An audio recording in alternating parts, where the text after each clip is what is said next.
Salut, c'est Trado, je suis content de vous retrouver pour la mise à jour des zones d'accumulation rationnelles sur crypto. Je vous rappelle que ce format ne s'adresse pas aux traders, il s'adresse aux investisseurs qui veulent accumuler petit à petit à l'horizon de la retraite, de la transmission, le maximum de leur crypto préféré au meilleur coût. On va donc commencer par Bitcoin. Alors Bitcoin est toujours sur zone d'accumulation rationnelle. L'englument dans cette zone rouge est évident maintenant depuis de nombreux mois. Je vous remonte les données mensuelles pour comprendre l'intérêt de cette zone. C'est une zone, comme d'habitude, qui était résistance, qui a été cassée, qui est devenue support, et c'est pour ça que depuis 5 mois, on est englué à l'intérieur de cette zone sans réussir à casser cette zone de support, ni même d'ailleurs à rebondir significativement, puisqu'on y revient systématiquement.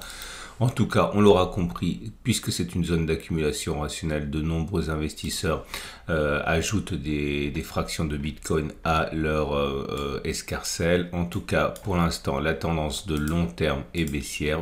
La tendance de fond est baissière également, puisqu'on est au-dessus de la M200 et de la M50 qui toutes les deux descendent.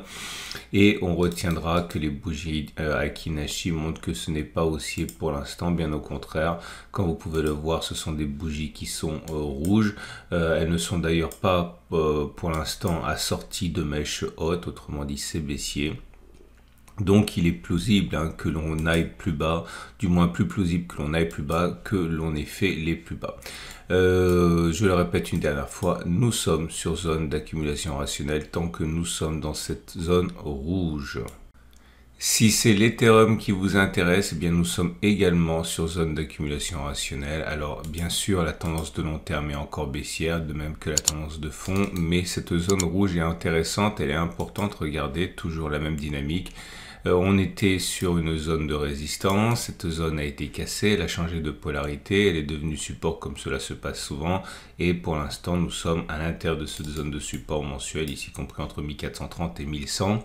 Je reviens sur mes données journalières, donc malgré le fait que la tendance soit baissière, vous le voyez, pour l'instant rien ne nous empêche d'envisager que des accumulations soient faites sur cette zone rouge, rien n'empêche non plus de croire que l'on puisse aller chercher le bas de cette zone, ça a déjà été fait précédemment avant de rebondir, mais en tout cas dès maintenant nous sommes sur zone d'accumulation rationnelle.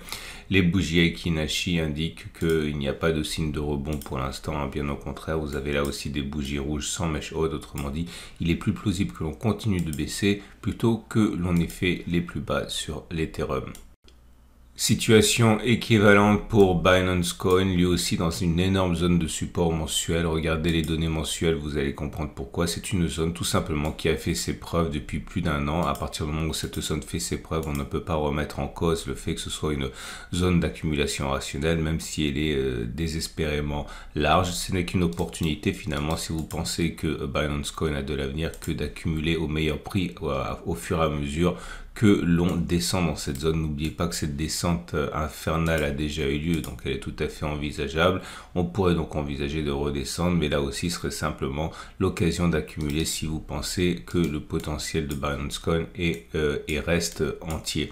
Néanmoins, tendance de fond toujours baissière, tendance de long terme toujours baissière également, et bougie Aiki-Nashi pour l'instant baissière, enfin elle ressemble à s'y méprendre aux bougies précédentes, bougie rouge sans mèche haute. Bref, ça reste quand même baissier et il est plus plausible que l'on continue de baisser plutôt que l'on ait fait les plus bas.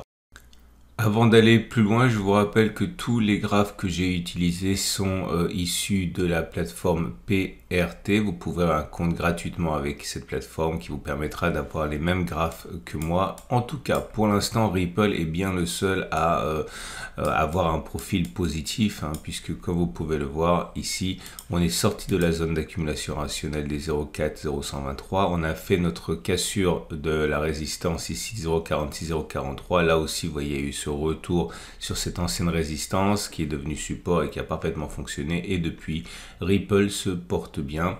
La tendance de fond est haussière et vous voyez on est au-dessus de la moyenne mobile à 200 jours pour la tendance de long terme.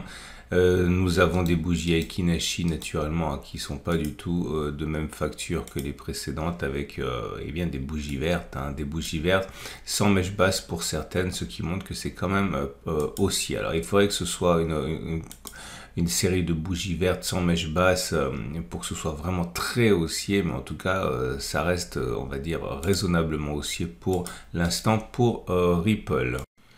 Par contre, retour à la mollesse pour Cardano, toujours sur un support intermédiaire important. Alors, il n'est pas très glorieux ce support, mais il fait le travail, il empêche les cours de s'effondrer. Toute cette zone des 0,48, 0,39, on le voit, est zone d'accumulation rationnelle. Donc, la bonne nouvelle, c'est que toutes ces cryptos, en fait, sont dans un schéma actuellement favorable aux investisseurs de long terme qui peuvent acheter petit à petit. La tendance de long terme est baissière, la tendance de fond est baissière, mais la zone de support tient. Les bougies Aiki-Nashi n'indiquent pas qu'on soit sur le point de rebondir avec toujours là un régime de bougies rouges. Néanmoins, la présence de mèches hautes et de mèches basses montre que c'est moins baissier que pour les précédentes cryptos que nous avons envisagées, même si pour l'instant ce n'est pas haussier.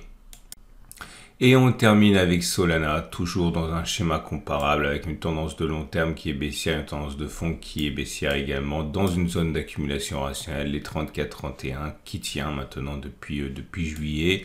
Il y a d'autres zones d'accumulation rationnelle, bien sûr, mais tant que celle-ci ne cède pas, il n'y a aucune raison de se précipiter. Les bougies Aiki-Nashi d'ailleurs ne montrent pas qu'on puisse être rassuré dans l'immédiat quant à un rebond technique. Ce sont toujours des bougies rouges. Maintenant, ce n'est pas extrêmement baissier puisque ce sont des bougies rouges avec mèche haute et mèche basse. Donc simplement, il faut y comprendre de la mollesse. On attend pour l'instant une réaction en particulier du fer de lance Bitcoin et de son second, l'Ethereum, pour sans doute assister à quelque chose de plus significatif sur les autres cryptos. Voilà, c'en est terminé de ce tour d'horizon. Je vous rappelle que si vous avez aimé le format, il est mis à jour toutes les semaines. Pensez à vous abonner et à activer la petite cloche de notification afin d'être prévenu de la mise à jour. Vous pouvez liker, ça me fait toujours plaisir. Et on retiendra surtout que pour l'instant, le climat est favorable aux investisseurs de long terme qui bénéficient d'entrées progressives sur des zones intéressantes, économiques, à condition, bien sûr, et c'est l'essentiel, de croire au projet dans lequel vous investissez. À la semaine prochaine pour la mise à jour.